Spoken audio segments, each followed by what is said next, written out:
You're watching Knicks Now by Chat Sports. I am your host, Marshall Green. If you are team Run It Back, this video is for you. On today's show, we're going to go over my dream free agent targets the Knicks could acquire with the taxpayer mid-level exception. We'll do that in a second. But if you want part two of this video, which is realistic free agent targets with the taxpayer mid-level exception, hit that thumbs up icon. If we get to 1,000 likes on this video, I'll have that video for you at the beginning of next week.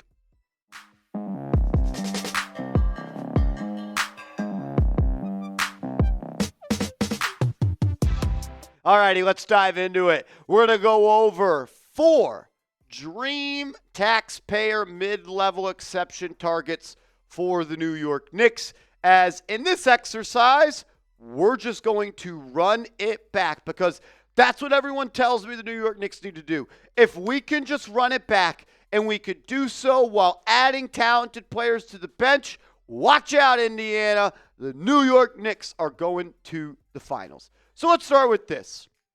As we know, the New York Knicks are going to bring back, in the run-it-back situation, Karl-Anthony Towns, OG Anunoby, Jalen Brunson, Mikal Bridges, Josh Hart, Mitchell Robinson, and Deuce McBride. Those guys are here to stay. They're going to pick up the team option for Ariel Hukporti. They also have Pacome Dadier on the team. They still have Tyler Kolek on the team. You got to field at least 14 people on the roster, and if the Knicks bring all the people back they're supposed to, which the run-it-back crew wants to, they'll be over the first apron by $4 million, and they will be below the second apron by $8 million, which means the Knicks would have the right to use the taxpayer mid-level exception.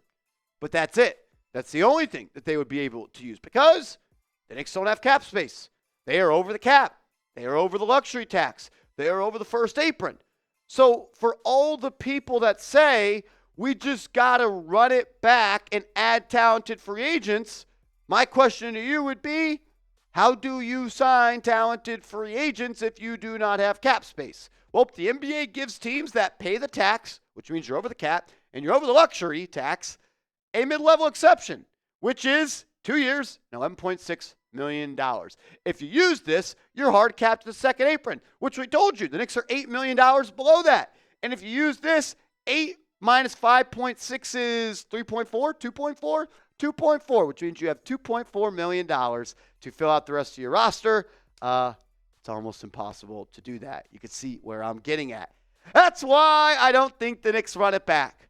Because the people that are actually available to be mid-level taxpayer exception players, they're not moving the needle for the Knicks to win the NBA championship.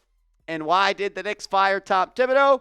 Because Leon Rose said, we are solely focused on winning a championship for our fans.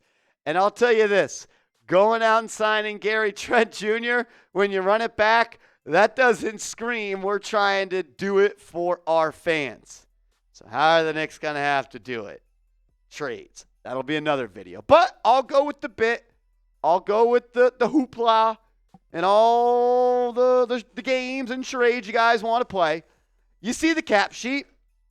It's filled. The Knicks are capped out. They don't have many free agency dollars to make them holla, which is why I think a trade is coming for the New York Knicks. Next week, we'll have trade targets and blockbuster trades and trades that can make the New York Knicks contenders. But let's go to dream free agent targets, taxpayer mid-level exception. Why am I calling them dream targets? Because I don't think any of these players would accept deals that are taxpayer mid-level worthy. I think they are better than that money. But hey, maybe the New York Knicks can just say, you come play with us and we make you take a discount, I guess. Let's start with Malik Beasley. If the Knicks can get Malik Beasley to sign a 2-year, $11 million deal, I am going to be pumped up. We might pop champagne on this channel. And of all players that are somewhat, like I looked at it like this when I looked at the top free agents. Unattainable, way overpriced, guys that are going to ask for more in a mid-level exception, maybe take a discount to come play for the Knicks, and mid-level exception guys. Malik Beasley falls in a little bit more expensive than that. But hey, if you could add this guy, that, in my opinion, would take your offense to another level. We saw what he did in the playoffs against the New York Knicks. He could shoot it, man. He could shoot it. He could boot it. 16 points last year for Detroit. Really did a good job in bringing some swag, some energy, and some confidence to that team. Shot 41.6% from three. Shot 41% from three the year before that. Like, hell yeah, if I can get Malik Beasley for a 2-year, $11 million deal, I would absolutely do that. Some things I like about him. He ain't scared. He doesn't back down. And he is not afraid to let that puppy fly. He also spaces the floor, which I think the New York Knicks need, which he reminds me to Dante DiVincenzo. He's not one of those guys that needs to be right on the three-point line to let it fly, which means he can open up the court more for Karl Anthony Towns and Jalen Brunson. And if you wanted to go in an all-in approach on offense and running it back, a lineup that features Karl Anthony Towns, OG Anunoby, Mikal Bridges, Malik Beasley, and Jalen Brunson, that's going to be one of the best offensive teams, hopefully, in the NBA with a new coach. He also brings a villain type of vibe. And we've seen in the past when a team can't get over the hump, they sometimes got to bring a bad boy in. And I think Beasley, who we all hate as Knicks fans because he's not a Knick and he trash talked the Knicks, he's one of those guys, if he's on your team, you like him. If he's not on your team, you hate him. I think he would be a great addition for the taxpayer mid-level exception. I don't know how realistic that is, though. I'd also like to potentially go out and get his teammate or former teammate. What about Dennis Schroder? I think it's more likely that Schroder signs for the amount of money which is closer to the taxpayer mid-level exception. But like Beasley, Schroder falls in my dream taxpayer mid-level exception list because I'm not so sure he would sign that type of deal. Look, Beasley's a good player. Beasley's a good player, and so is Schroder. I like what Schroder does as a player. He competes at a high level. He's not afraid to defend. He's not afraid to take big shots. He could push the pace. He could play on ball. He could play off ball. A pick and roll and a pick and pop of Schroder and Karl Anthony Towns would be pretty good. Having Schroder be your lead guard off the bench would be a big boost. He can create for himself. He can create for others. And the Knicks need more ball handlers. They need more creators. They need more self-creation scorers. And I like that. And I think that's what Schroder does at a pretty good level. Jalen Brunson, over the last 3 years, is one of the best off-ball players. It's a limited sample size. Because it doesn't do it all that much. Because the Knicks haven't had many people that play on ball at a high enough level where it makes sense to take Jalen Brunson off the ball. But you could play Schroder and Brunson together. And Schroder was great in the playoffs versus the Knicks. How many times did we look up and say, God damn it, I hate Schroder? It's because he was making big-time plays and against us. I'm a fan of his. I would like to have him. I think he's more attainable than someone like Malik Beasley. But again, I'm not so sure that he would be available for us with the TPMLE. What about a scoring wing off the bench? A guy like Caris LeVert. Caris LeVert is someone I've always kind of been a fan of. I still remember that playoff series he had against the New York Knicks when he was a part of the Cleveland Cavaliers. He averaged like 15 points in that series. And at 6'6", he's a true swing man. He can get up and down the floor. He can defend at a decent-ish level. I'm not going to say he's a good defender. What he does is score the basketball. Wasn't too long ago, he was averaging 20 points per game or 17 points per game. He's also 2 out of the last 4 years and 2 out of the last 3 years shot the ball really well from downtown. 37% last year. That's a really good number. And 39% in 2022 and 2023. And if you were to play on the Knicks, he would get a lot of open looks. He's a spacer and a scorer. And he's also someone that can get hot.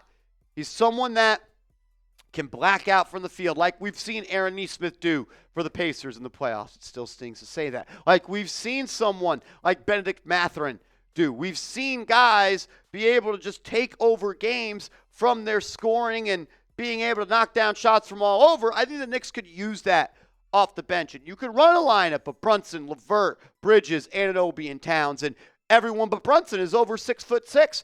I don't mind that at all. He brings much-needed athleticism to this team. He could be a one-man fast break. The Knicks, I thought, lacked a little bit of foot speed against the Indiana Pacers. They didn't feel like they jumped off the page. I think LeVert could help with that. But is LeVert going to come here for a 2-year, $11 million deal?